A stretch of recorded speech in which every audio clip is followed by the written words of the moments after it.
Bueno, y para terminar las charlas de hoy, vamos a hablar de algo que venimos mencionando, que queremos evitar en todos los pacientes cirróticos, ya sea infectados con ascitis y demás, que es la injuria renal aguda. La injuria renal aguda es una complicación muy frecuente en los pacientes cirróticos. El 60% de los pacientes internados o hospitalizados pueden presentar esta complicación. Y al igual que lo que ustedes consideran en la práctica clínica diaria, lo que hay que considerar son todas las causas comunes que pueden ser prerrenales, postrenales, pero además la insuficiencia renal aguda o el ACTI agudo que ustedes ven con el uso de nefrotóxicos, la necrosis tubular aguda, y agregar una entidad más que la vamos a mencionar después, que es el síndrome hepatorenal. Aquí. La injuria renal aguda se define igual que ahora que en los pacientes que no tienen cirrosis.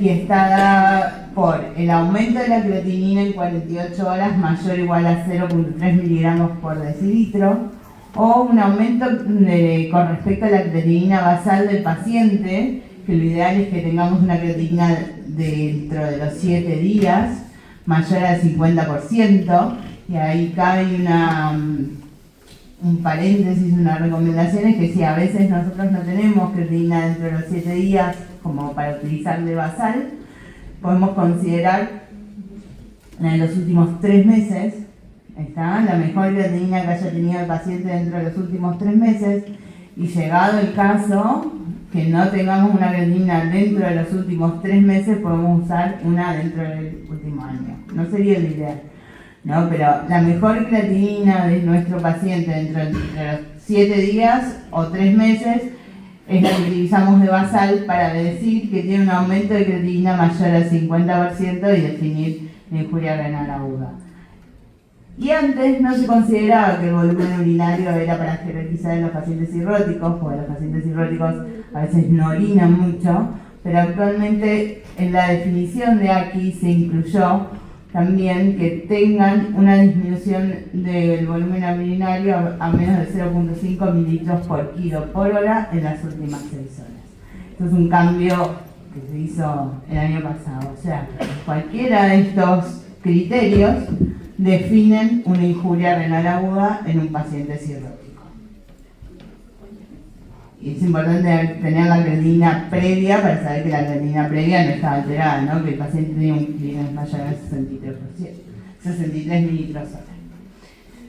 Dentro de la fisiopatología de la injuria renal aguda, van a ver que, y ya lo mencionamos antes, está estrechamente relacionada con la fisiopatología de la hipertensión portal, que les mencioné yo, que les mencionó el doctor, que es relacionada con toda la alteración hemodinámica que se produce en estos pacientes. La gran vasodilatación esplácnica lleva una hipovolemia efectiva a mucha activación del sistema renina, angiotensina, aldosterona, la ADH y el sistema nervioso simpático, que produce vasoconstricción renal. Esa vasoconstricción renal tiene cierto equilibrio en los pacientes con cirrosis, que hacen que en su estatus habitual compensado o descompensado, pero lo que manejan habitualmente, puedan mantener una función renal normal o estable. ¿Eso qué quiere decir? Que tienen un flujo renal disminuido, una leve disminución del filtrado glomerular, pero eso se puede compensar. Ahora bien, un paciente que tiene una cirrosis descompensada, que puede ser, como mencionó el doctor, por una infección, por hipovolemia por el uso de diuréticos, etc., que lleva a mayor activación de todo ese sistema que produce vasoconstricción renal, que ya lo mencionamos varias veces, puede disminuir aún más el filtrado glomerular, ¿no? Produce vasoconstricción principalmente de la arterial aferente. A nivel de glomérulo no llega sangre a los glomérulos y no filtran. Y eso es lo que lleva a que los pacientes cirróticos descompensados desarrollen como una segunda complicación de su cirrosis una injuria renal aguda. Como vimos antes, se define por los criterios que dijimos previamente. ¿Y qué es lo que puede desencadenar todos estos mecanismos que dijimos antes? La hipovolemia, inducida por diuréticos o por baja ingesta hídrica, por eso no se sugiere en los pacientes que tienen el síndrome ascítico edematoso y que además están en tratamiento diurético hacer restricción hídrica, porque aumenta la tasa de complicaciones a nivel renal. Los pacientes con hemorragia digestiva, que con la secundaria por hipoperfusión y hipovolemia, también pueden desarrollar injuria renal aguda. Una de las causas más frecuentes, como mencionó el doctor, son las infecciones, el uso de drogas nefrotóxicas, por eso hay que tener mucho cuidado en los pacientes cirróticos, los antibióticos, fármacos antiinflamatorios que le damos, y las paracentesis de grandes volúmenes en donde no utilizan audiencia. Entonces, estas son todas las variables o todas las causas que uno tiene que estudiar en un paciente que en sus complicaciones desarrolla además una injuria renal aguda. La injuria renal aguda se estadifica, igual que los pacientes clínicos, en 3 estadios. El estadio 1 es cuando tienen ese aumento de la creatinina mayor a 0,3 miligramos por decilitro, 48 horas, o a un valor que va entre 1.5 a 2 el valor normal. ¿Está? Un estadio 2 donde ese valor está entre 2 y 3 con respecto al basal, y un estadio 3 donde la creatinina es mayor a 3 veces el valor normal que tiene como basal, o una creatinina mayor a 4 o con requerimiento de terapia de reemplazo que es la hemodiálisis. Esa es la estadificación que se utiliza para estos pacientes. Antes se jerarquizaba más para orientar el tratamiento, hoy está como un poco más unificado, pero es importante conocer el estadio por la gravedad, como vamos a ver más adelante. ¿Y cómo se consideran estos conceptos para entender después la respuesta o no respuesta de los pacientes y cuándo progresarán al tratamiento? Cuanto a la evolución, obviamente progresión y se aumenta de estadios, por eso es importante saber cuáles son los estadios. La regresión es la disminución del estadio, y en función del tratamiento están los no respondedores, que son los que progresan o no vuelven a su valor basal, los respondedores parciales, que mejoran la creatinina pero no a 0,3 del basal, y el respondedor total sería el que responde a con una creatinina que vuelve a lo que tenía como basal el paciente. Y bien, ¿qué impacta esto y lo que mencionamos anteriormente? En que los pacientes, según los estadios, este es un estudio ya viejo, que utilizaba probablemente otras clasificaciones de injuria renal aguda, pero lo que muestra es que los pacientes que tienen mayor estadio de ALKI tienen mayor mortalidad, o sea, cuanto más grave es, obviamente mayor mortalidad. El riesgo de progresión en los estadios iniciales es alrededor del 50%, ¿está?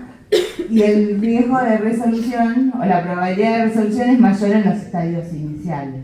Y esto nos hace pensar que cuanto más precozmente detectemos que el paciente tiene una injuria renal aguda, más fácil va a ser que responda y mejor va a ser el pronóstico de estos pacientes. Fíjense que el ALK3 tiene una mortalidad, aunque no progrese el 21% a los 3 años, mientras que el 1, la mortalidad es del 2% si resolvió.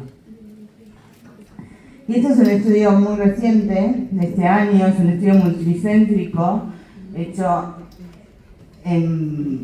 con más de 3.000 pacientes de varias partes del mundo, incluida Argentina, en donde se estudió, dentro de esos 3.000 pacientes, a 1.400 se los siguió y se evaluó la mortalidad a los 28 y a los 90 días.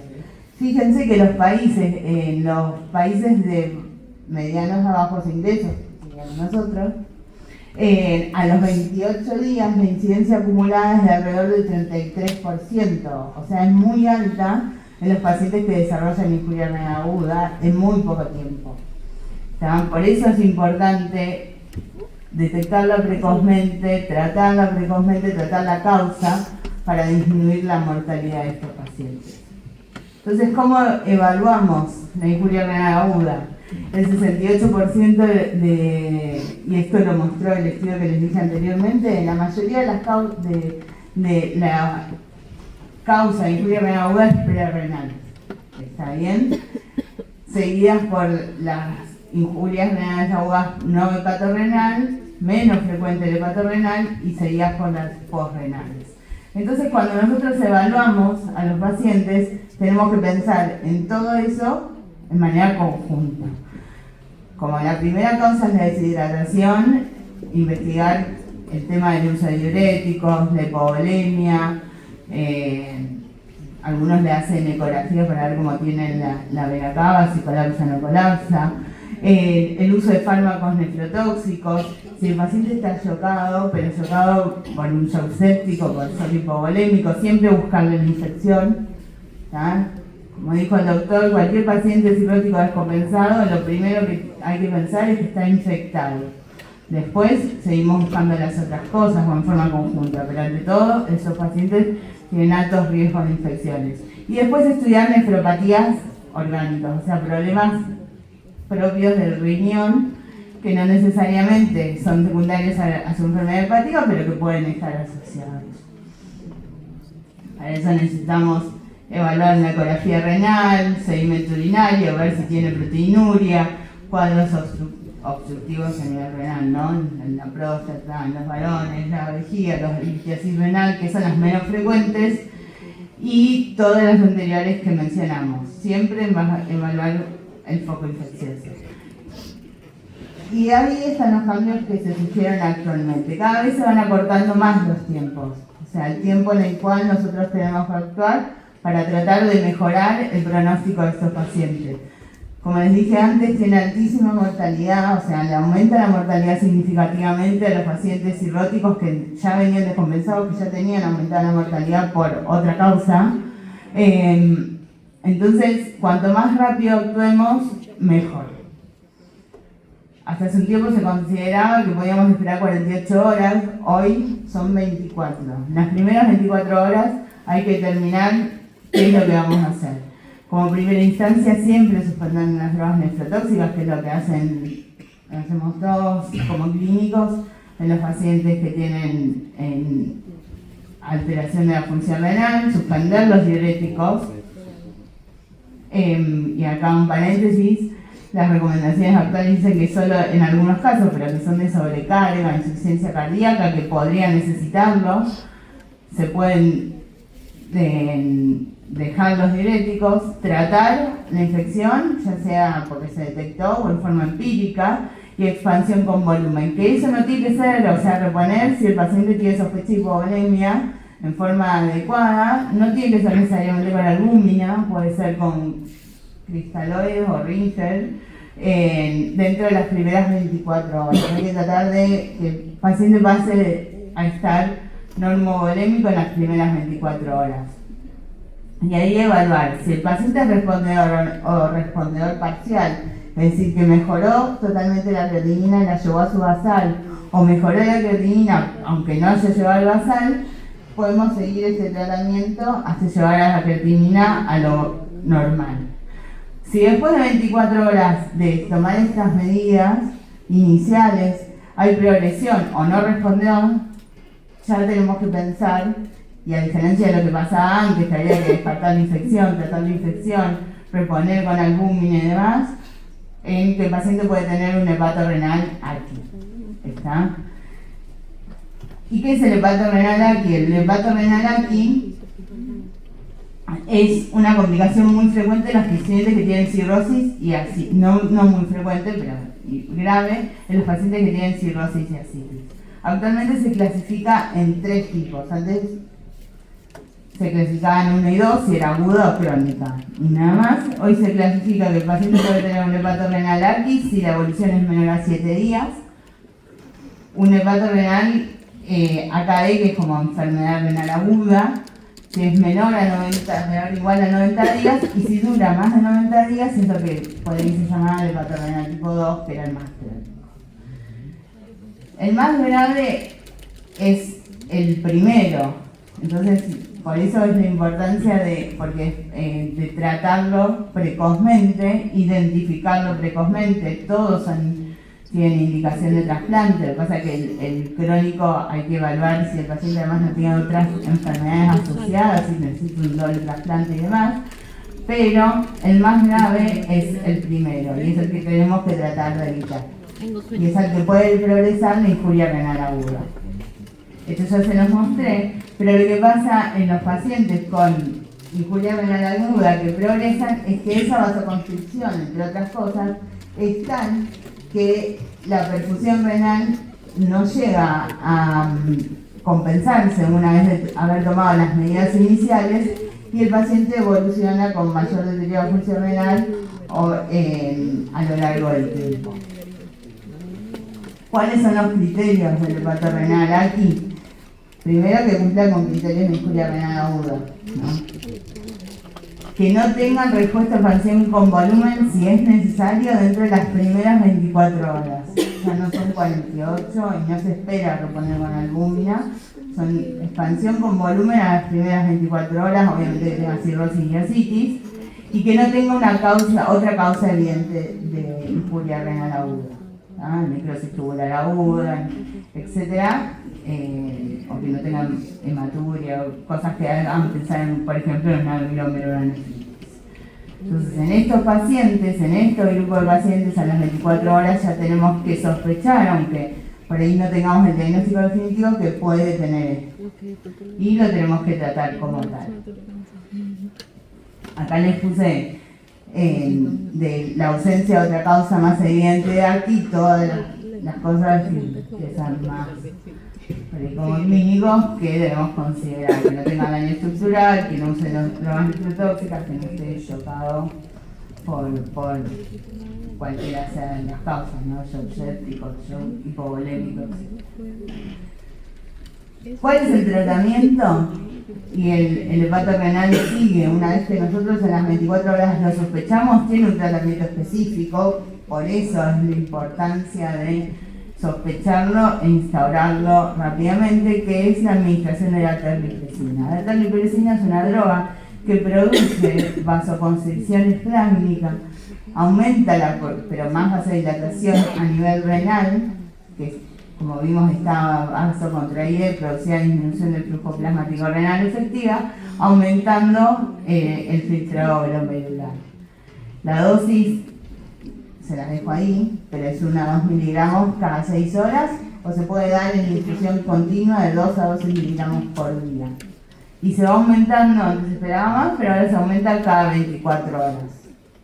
¿Está? A 2 miligramos si no logro tener un descenso mayor al 25% o del 25% de la creatinina que venía teniendo. El tratamiento es por 14 días y se suspende si el paciente no responde, ¿no? Si es un no respondedor, no se espera 14 días, 48 horas se suspende. Eso junto con la administración de albúmina, en una dosis de 20-40 miligramos día. Y lo otro que tienen que tener presente es que si no tienen disponibilidad de albúmina, no, la albúmina sí la necesita. Si no tienen disponibilidad de terlipresina, lo que se puede dar como una alternativa es la noradrenalina. La noradrenalina se da, obviamente, en infusión continua, en una dosis de 0,5 a 3 microgramos por hora. El problema de la noradrenalina es que para titularla requiere un seguimiento un poco más estrecho, porque no se titula una vez por día, sino cada 4 horas. El objetivo es lograr un aumento de la TAM con respecto al basal mayor a 10 milímetros de mercurio o un ritmo diurético de 50 mililitros.